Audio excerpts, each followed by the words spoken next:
December 2nd, 1942, Chicago. It's a Tuesday afternoon. Cold. Students are crossing the University of Chicago campus, heading to class, heading to lunch, heading wherever students go on cold Tuesday afternoons in winter. One floor below the abandoned football stands, 49 scientists are watching a man slowly pull a wooden rod out of a pile of graphite bricks. Nobody outside that room knows this is happening. Not the mayor of Chicago, not the press, not the public. One man on the balcony is holding a bucket of liquid, ready to throw it over the pile if something goes wrong.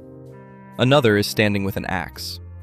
In about 28 minutes, the atomic age will begin, and the city will keep walking. This is a different kind of nobody noticed. Not a discovery ignored, not a paper that gathered dust, not a scientist mocked for seeing something real. This one is more literal.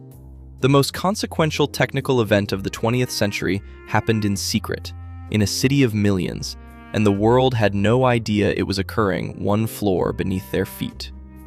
The gap here isn't between the discovery and the recognition.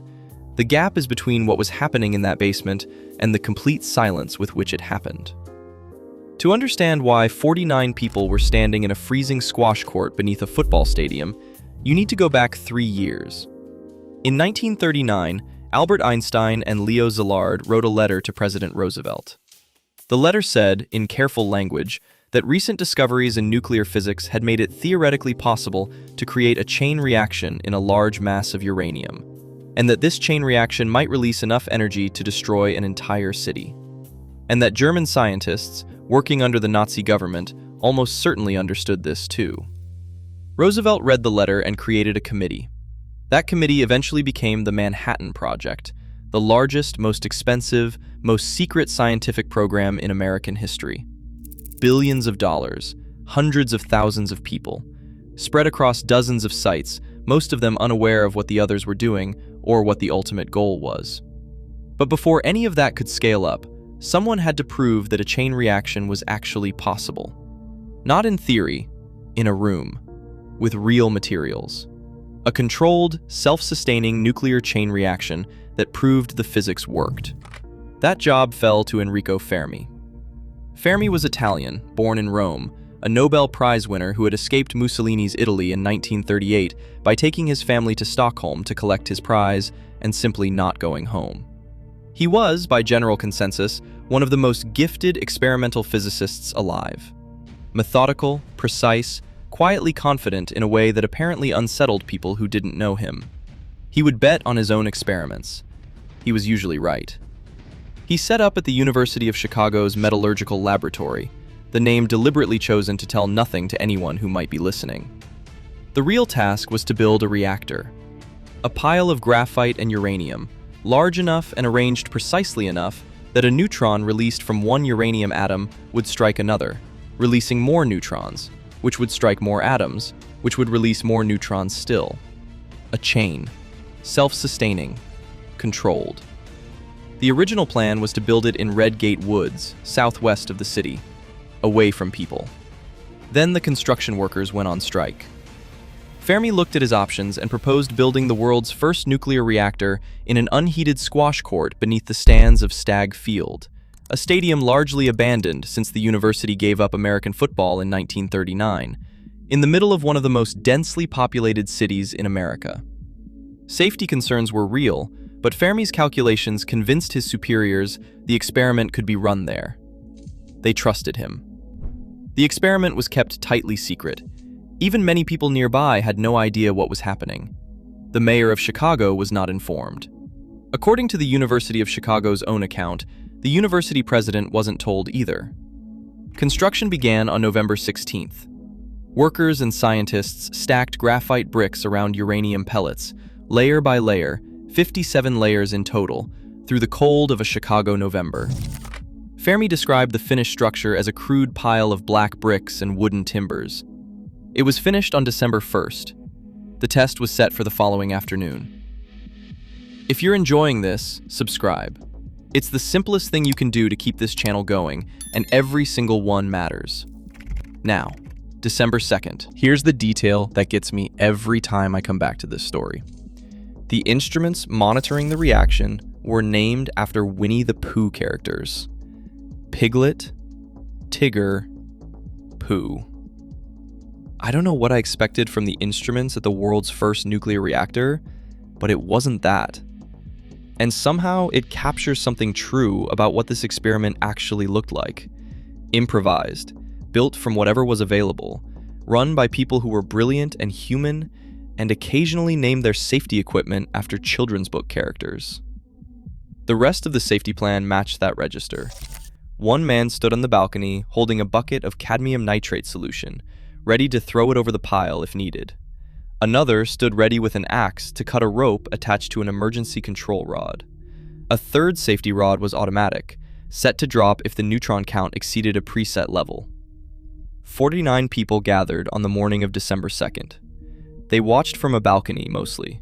One person was on the floor, a young scientist named George Weil, whose job was to withdraw the final control rod on Fermi's instruction. Fermi worked methodically through the morning, rods withdrawn a little at a time. Neutron count climbing, then leveling. Climbing again.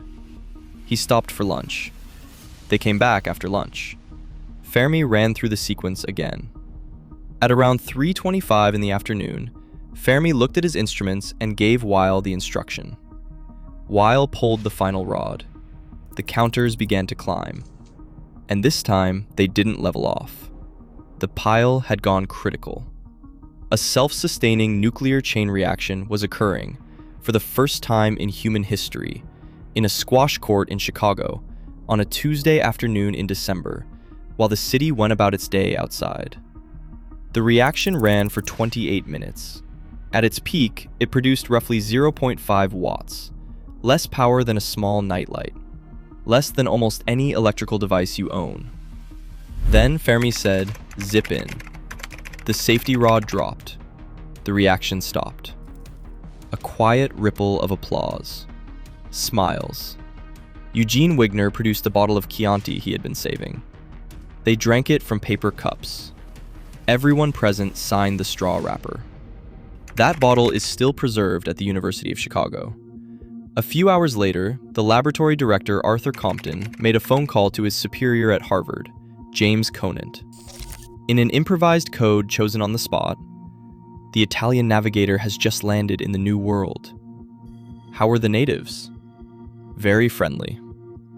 Of all the moments in this story, that one lands differently the more I sit with it. The atomic age had just begun. The most consequential technical event of the century had just occurred. And the announcement was an improvised metaphor about navigators, delivered over a phone line, to one person, in about 15 seconds. That was it. That was how the world found out. 3 years later, atomic bombs fell on Hiroshima and Nagasaki. The war ended. The world entered a nuclear age that has never fully resolved itself. But the pile under Stagg Field opened the door to everything nuclear that followed.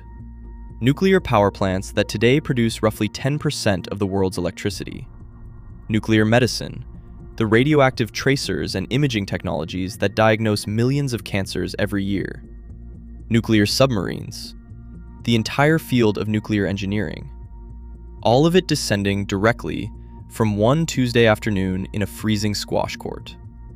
The plaque at the site reads, "On December 2nd, 1942, man achieved here the first self-sustaining chain reaction, and thereby initiated the controlled release of nuclear energy." In 1967, British sculptor Henry Moore placed the bronze sculpture on the exact location of the pile. He described it this way: "Like anything that is powerful, it has a power for good and evil." The lower part is more architectural, and in my mind has the interior of a cathedral, with a hopefulness for mankind. A cathedral built on the site of a squash court. History doesn't always announce itself. The atomic age didn't begin with a mushroom cloud or a press conference or a speech. It began in a room nobody outside the room knew existed, at a power output barely enough to flicker a nightlight, reported to the outside world in an improvised code about Italian navigators, celebrated with paper cups of Chianti. Nobody noticed. except the 49 people who understood exactly what they'd just done. Thanks for watching. If you want more of these stories, subscribe and leave one in the comments. Something that changed the world that nobody noticed. We read every one. See you next time.